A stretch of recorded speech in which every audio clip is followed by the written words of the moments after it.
convido você a abrir ela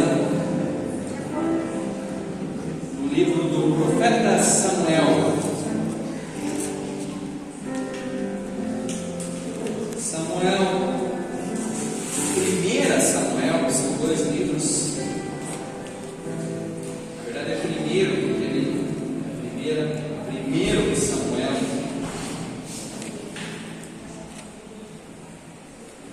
Capítulo de número 30.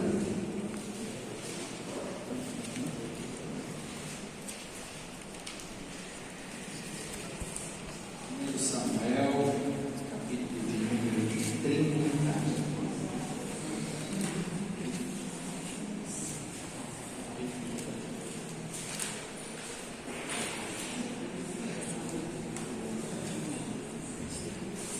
Quero ler uma parte do texto, mas antes eu quero ler esse versículo principal aqui de 1 Samuel, capítulo 30, versículo de número 8. 1 Samuel 38 diz assim: Então consultou Davi ao Senhor, dizendo: Perseguirei eu a esta tropa? Alcançá-la-ei? E o Senhor lhe disse: Persegue-a, porque de certo a alcançarás, e tudo libertarás. Baseado neste versículo, antes de entrar na mensagem, eu quero declarar sobre a sua vida nesta noite. Você vai perseguir, você vai alcançar, e tudo você vai libertar. Você vai perseguir, você vai alcançar, e tudo você vai reconquistar. Você vai perseguir, você vai alcançar, e Deus vai restituir. Amém. Amém. 1 Samuel capítulo 30, verso 1 diz assim: Sucedeu, pois, que chegando Davi e os seus homens ao terceiro dia a Ziclag, já os amalequitas tinham dado com ímpeto contra o sul, e Ziclag e a esta ferido e queimado. Tinham levado cativas as mulheres que lá se achavam, porém a ninguém mataram, nem pequenos nem grandes. Então somente os levaram consigo e foram no seu caminho. Davi e os seus homens vieram à cidade, e ele queimado, e suas mulheres, seus filhos, suas filhas eram levados cativos.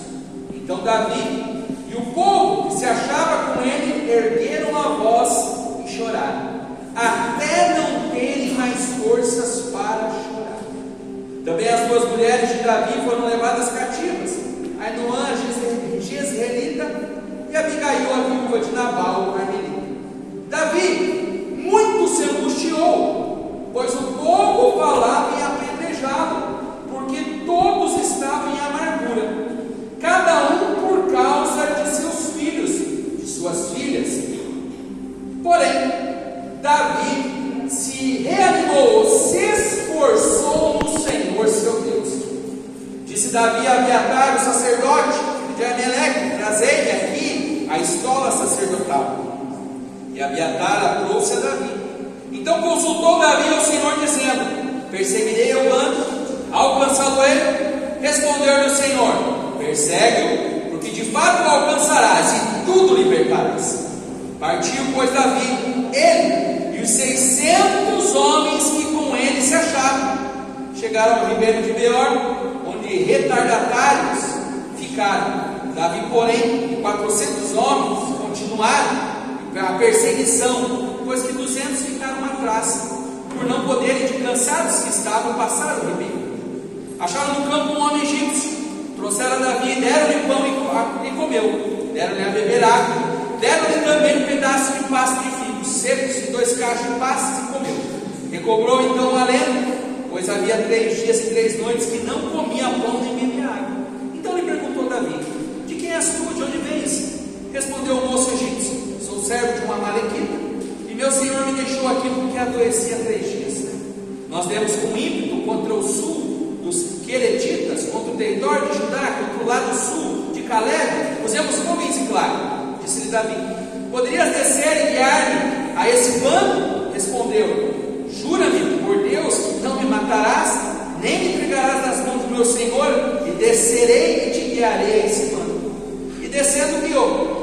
Eis que estavam espalhados sobre toda a região, comendo, bebendo e fazendo festa por todo aquele grande despojo que tomaram da terra dos filisteus e da terra de Judá. Feriu-os Davi desde o crepúsculo vespertino até a tarde do dia seguinte, e nenhum deles escapou, senão só 400 moços que montavam em camelos e fugiam. Assim Davi salvou tudo quanto havia tomado os amalequitas. Também salvou as suas mulheres, não lhes faltou coisa alguma, nem pequena nem grande, nem os filhos, nem as filhas, nem o despojo, nada do que lhes havia tomado, tudo Davi tornou a trazer. Verso 20. Também tomou Davi ovelhas e gado e o levaram diante de Davi e diziam: este é o despojo, ou, simplificando, a recompensa de guerra de Davi. Amém? Muito bem. Contextualizando aqui a história, no capítulo de número 27 de 1 Samuel, Davi toma uma decisão drástica. Depois de um período de perseguição, um período em que Saul procurava tirar a vida dele, o rei de Israel, Davi decide morar na terra dos inimigos, morar na terra dos filisteus. O texto do capítulo 27 vai dizer que por 1 ano e 4 meses Davi morou nesse território, nessa cidade chamada Ziclag. E qual o significado de Ziclag, pastor? Tem dois. Um é serpenteando, serpenteando. O outro é o caminho da serpente. Esse é o nome que dá origem a esse nome hebraico chamado Ziclag. Ou seja, Davi andava num caminho bem específico, bem diferente. E o que é interessante é que Davi, ele precisa, depois de 10 anos, ou melhor, 9 anos mais ou menos, morar na terra dos inimigos, perseguido, difamado, porque afinal de contas, há 10 anos atrás, Davi tinha sido ungido rei pelo profeta Samuel. Porém, o rei continuava sendo o rei Saul, e Davi precisou fugir. É interessante mencionar isso, que no contexto da história, quando se olhava Saul como rei de Israel, do povo de Deus, e Davi como fugitivo, quem nós hoje imaginaríamos que Deus estava com? É claro que com Saul. É assim que o ser humano olha. O Saul continua rei, o Davi está fugindo. Se Davi nunca me enganou, hein? Falaram que ele tocava bem harpa, falaram que ele era um ótimo guerreiro. Ele quis puxar o tapete de Saul. Olha aí, ó. Saul continua como grande rei, e Davi está escondido, está fugindo. Fugiu, ouvimos dizer que ele fugiu da terra dos filisteus. Foi o que aconteceu. E diz o texto do capítulo 28, do capítulo 29, que houve novamente uma guerra entre Israel e os filisteus. E Davi está morando na terra dos filisteus, conhece o rei dos filisteus, o rei Aquis, e o rei Aquis chama ele para a guerra. Então é o seguinte: nós vamos guerrear contra o povo de Deus, e você vai junto, porque eu confio em você. Olha que situação que Davi se encontrava. Eu vi um pregador falar, tem lógica? Tem. Respeitamos a lógica daquilo que são conjecturas bíblicas, que Davi se colocar para guerrear contra Israel, o povo de Deus, mesmo Saul sendo quem ele era, não foi uma boa ideia, porque ele não guerreou só contra Saul, ele iria guerrear contra Israel, e por isso essa brecha foi aberta aqui. Nós vamos falar um pouquinho dela. Tem sentido? Tem. Alguns dizem que, e a verdade é essa, que Davi não tinha escolha, ele estava morando no território inimigo, ele conhecia o rei, então ele foi obrigado a fazer, e obrigado a fazer, aconteceu o que aconteceu, é o que nós lemos.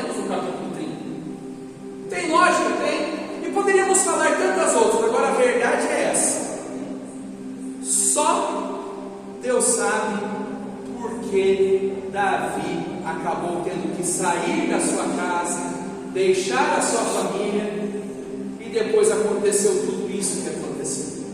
E por que eu falo isso? Porque é muito simples a gente analisar o texto de uma forma fria e dizer: Davi errou, Davi deixou uma brecha, Davi abriu uma oportunidade, sem estar vivenciando o que ele estava vivenciando. Talvez até Davi, diga-se de passagem, podia estar frustrado. 10 anos, o profeta Davi não chega a rei.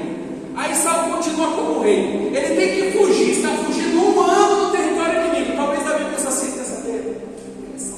Deus, esse profeta Samuel já estava fraco demais. Já estava muito fraco. Eu acho que ele estava com raiva de Saul. Ele foi lá na casa do meu pai. Ele pensou: vou achar um louco aqui, achou eu. Não vai acontecer nada.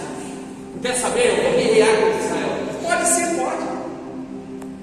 Agora, só quem vivencia uma situação, só quem vivencia uma circunstância, sabe muitas vezes o que está acontecendo naquele momento. Na semana passada eu fui fazer uma visita para um homem da minha idade, 42 anos. Alguns meses atrás descobri um câncer na cabeça,